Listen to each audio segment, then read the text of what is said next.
Hello, grade 8 students. I hope you are doing great. I am teacher Jason Ovengado, your MAPET teacher for today. Handa na ba kayo? Tara, simulan nating libutin ang mga bansa sa Southeast Asia tungkol sa kanilang arts and crafts.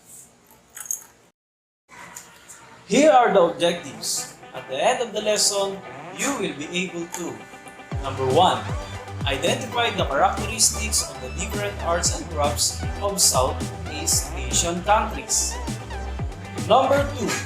Create examples of Southeast Asian indigenous and folk arts showing understanding of elements and principles of art. And number 3. Compare and appreciate the similarities, differences, and uniqueness of Southeast Asian art. Mga bata, pamilyar pa kayo sa mga larawang ito?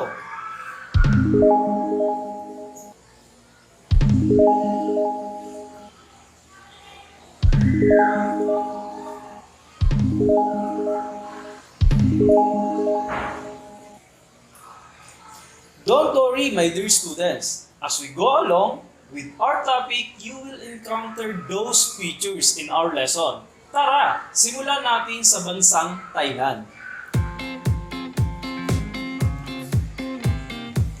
Ang Thailand ay kilala sa Thai Sky Lantern Festival. In Thailand, sky lanterns made out of rice paper with bamboo ring, which contain a fuel cell or a small candle. And also, they are used during the year of festival. It is commonly called a wish lantern. And also, they are what we call Loy Krathong Festival, the most popular festival held on the 12th full moon, usually in November. The next is Laos. Laotian make paper by hand in the wider region over 700 years using the bark of the local sa or mulberry tree. Sa paper is used for calligraphy, making festive temple decorations, umbrellas, fans, and kites. Our next destination is Vietnam. Silk painting is one of the most popular forms of art in Vietnam. It is favored of the mystical atmosphere that can be achieved with the medium. It is also typically showcase the countrysides, landscapes, pagodas, historical events, or scenes of daily life. These are the sample of silk painting. The next country is Indonesia. In Indonesia, the wayang kulit is a puppet shadow play performed around Indo-Malayan archipelago, tracing its origin to India. The word wayang is modern Indonesian language, means show or perform. Others say that wayang is also attributed to the Indonesian word bayang, which means shadow. Kulit means skin, a reference to the leather material that the figures are carved out of. It is also derived from the Japanese Hindu-Buddhist tradition, where handed-crafted leather puppets depict epic stories of the gods in shadow play. Most shadow play is based on two epic stories from India, the Mahabharata and the Ramayana. Tara, panoorin natin kung paano ginagawa ang wayang kulit show.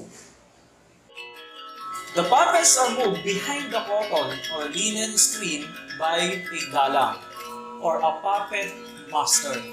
In a shadow puppet play, the dalang tells the story, interprets and voices for each character, producing sound and effects with speech and movement, and manipulates all the figures between the lamp and the screen to bring the shadows to life.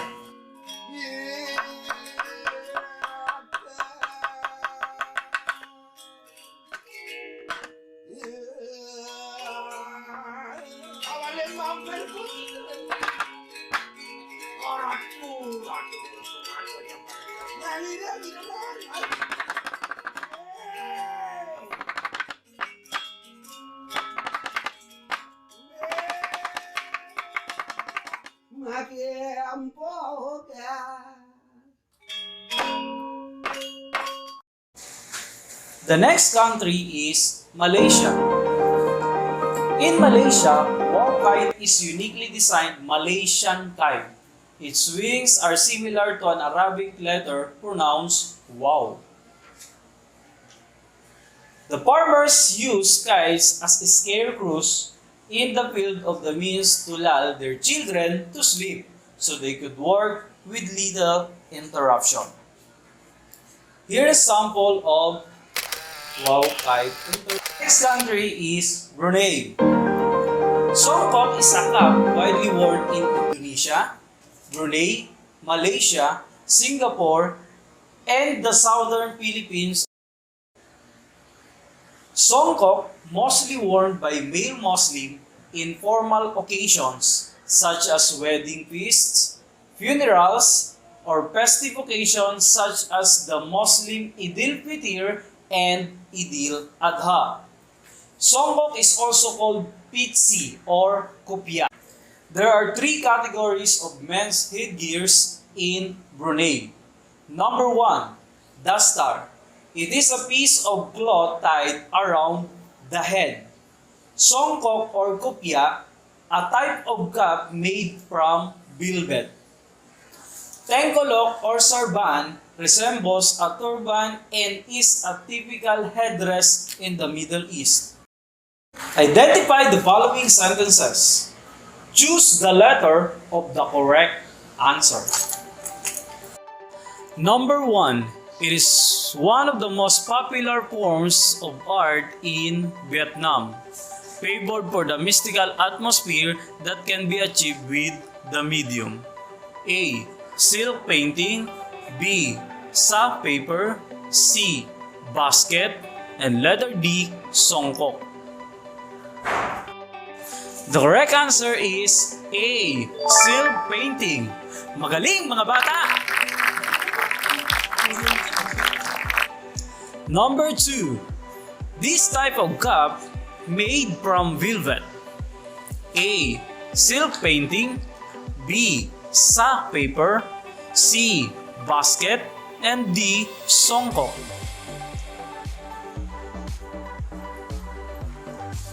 The answer is D. Songkok. Number 3. It was used for calligraphy and for making festive temple decorations, umbrellas, fans, and kites. A. Silk painting.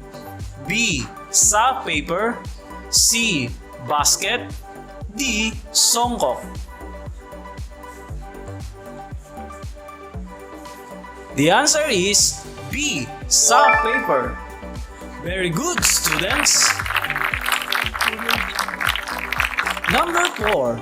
It is a type of puppet show or shadow play performed around Indo-Malayan archipelago, tracing its origin to India. A. Nangyay. B. Peking opera. C. Wayang kulit. Or D. Kabuki.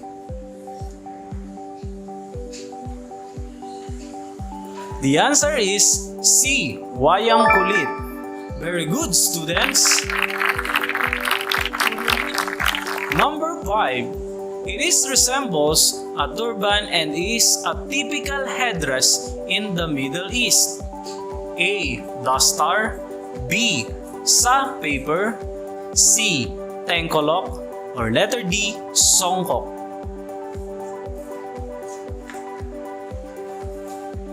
The answer is Tengkolok. Letter C. Very good, students. Ito ang mga dapat tandaan sa ating talakayan ngayon sa Arts and Craft ng Southeast Asia. Thailand, Sky Lantern Festival. Laos, sa paper.